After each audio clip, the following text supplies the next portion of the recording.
All right, so with the recent release of Chapter 119 of the One Punch Man webcomic, we got a whole bunch of new info on the history of the One Punch Man world, as well as some of the geography as well. So, given that we have so much information, there's a lot to talk about. I'm talking about webcomic stuff, so we're going to be going into spoilers that haven't happened in the manga yet. So, if you don't want to know what's going to happen, I suggest you check out now. So first of all, let's just establish the geography of the One Punch Man world because it is very different to our own. Now, we get a few glimpses of this throughout the series. So the first time that we really get to see what's going on with their planet, we see it from the perspective of the meteor closing in on the Earth. So we see that, first of all, there's like a massive supercontinent that's taking up most of this planet.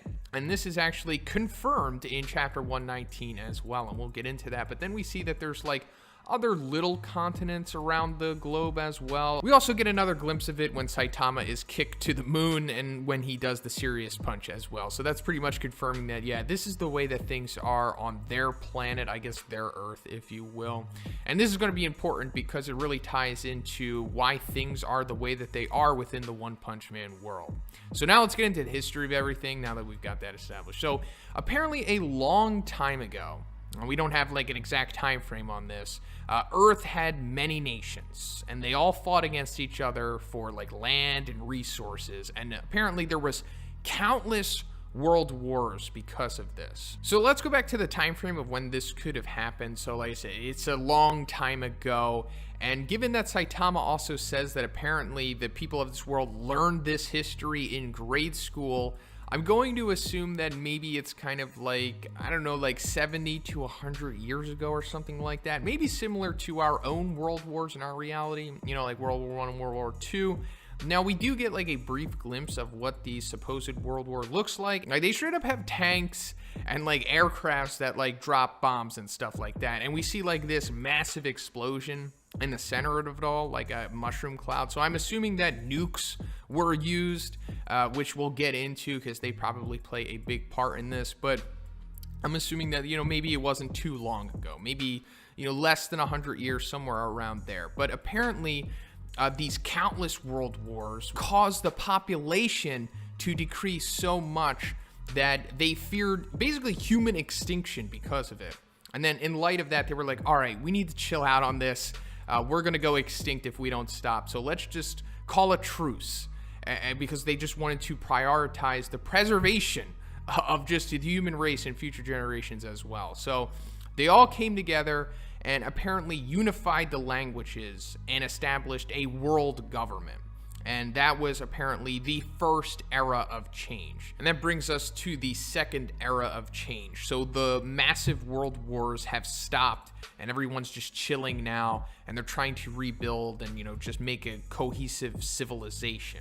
However, the aftermath of the said world wars has kind of caused irrevocable damage to the Earth, or at least it's implied that it has. I mean, it eroded the Earth like significantly. It increased the environmental toxicity. It caused rapid climate change, including a rise in sea level. And because of all of this, apparently it gave birth to a large number of harmful life forms, and I'm assuming that he's talking about mysterious beings / monsters here. Now, this might be the origin of monsters, or at least the first recorded case of them. Now, it's really hard to say like if that is the case, but I guess this is as far back into the history that we've gone so far, and monsters being mentioned. Now, I know that in the anime, we see the Ancient King, who existed during the time of the dinosaurs, and he definitely wasn't like a normal dinosaur. He was just like a straight up monster. But also it goes into question like, how much is that canon? Is it actually a part of the continuity? I mean, we also know that the studio messed up the intentions that one had originally with that scene with like how Tatsumaki takes out the Ancient King. But also it's like conflicting with everything, because recently, I think in like chapter 125 or something, or 124, we saw Tatsumaki in a flashback take out the Ancient King. So does now that mean that that's continuity? Is it canon? Or is it kind of just like Murata winking at the anime in a way? Unsure at this point, But like I said, as far as we know, this was like maybe the first time that monsters were discovered or something, meaning that monsters are a result of the environmental change due to the world wars. And that's going back to what I was talking about with atomic bombs being used or just nuclear weapons in general. I'm assuming that multiple of them were used. I mean, yeah, you can cause like this erosion to the earth just through like standard warfare and production of the war to, you know, to fuel that stuff. But man, such significant change like this in seemingly not that long of a time. I guess there was like mad nukes used, and it really messed things up, and I guess in a way gave birth to monsters as well. And this also ties into what Dr. Genus was talking about when he was explaining monsters to Zombie Man. So aside from like the nuanced biological aspect of it, he says that there are also those whose cells mutations are triggered by environmental factors. There are like many cases where human life forms are transformed into monsters as a result of pollution and other factors. And like the sea folk, they are considered monsters, and they were monsters like from birth, quote unquote, the natural enemies to intelligent humans. And we'll go back to that. But this also might explain the origin of like Deep Sea King, maybe the Sky King, and maybe even the Subterranean King, like as well as maybe even Elder Centipede and other like bug monsters like that. All of these creatures were a result of like the aftermath of the world wars, like the crazy climate change, the pollution caused by it, and I'm sure some of the nuclear stuff possibly gave birth to monsters like this, at least the natural monsters. But with the birth of these monsters or harmful life forms, it forced humanity to abandon much of the landmass, the supercontinent that we were talking about. So I guess that means that most of humanity was pretty much on this central supercontinent, because not much info is given about the other like little continents that like orbit around it.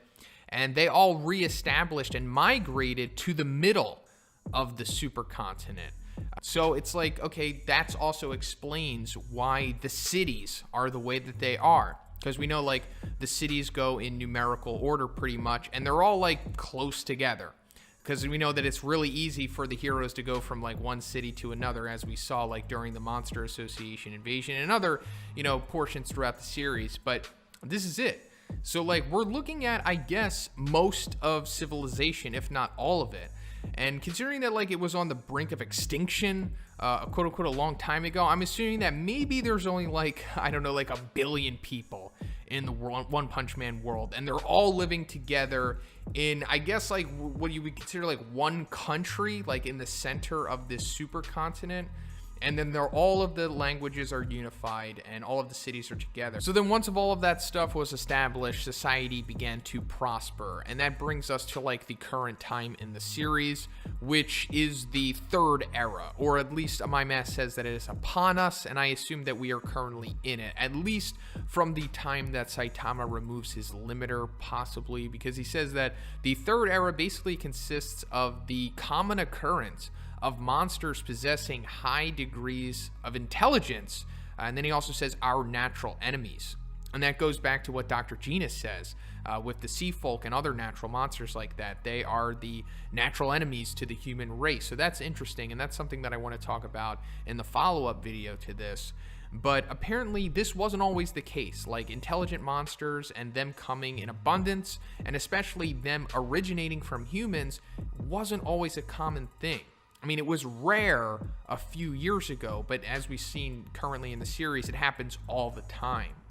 So that's going to go into what I really want to talk about in the next video, which is like my theory on the true origin of the monsters and how everything connects into the One Punch Man world. So I'm assuming that this started maybe around the time when Saitama met Crablanté, maybe like 2 years before that, somewhere around that time. I don't think it's been like a decade since this stuff has been going on the way that it has. You know, considering that he just says it's like a few years ago, it's probably lining up with that, you know, maybe around the time when the Hero Association was formed, because I'm assuming that that would have started even if Agoni wasn't inspired by the acts of Saitama, because there was definitely going to be a need for super powerful individuals who aren't monsters to take out the said monsters. Either there was going to be vigilantes, kind of like Metal Bat type dudes who were just ultra powerful from birth, going out there, taking care of things on their own, or we were just going to have blast.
Basically ruled over humanity. I mean, not like in an evil way, but kind of like Superman, as he just came and went as he pleased and kind of kept order as best as he could. But that's pretty much it for the video today, guys. My next video is going to be, like I said, my theory on the true origin of monsters and how it connects the dots of the One Punch Man world. But if you like this one, please give it a like. Let me know what you think about this stuff in the comments. I also have a Patreon. It gives you access to a weekly Q&A. And if you haven't already, please subscribe as well. Have a great day, and I'll see you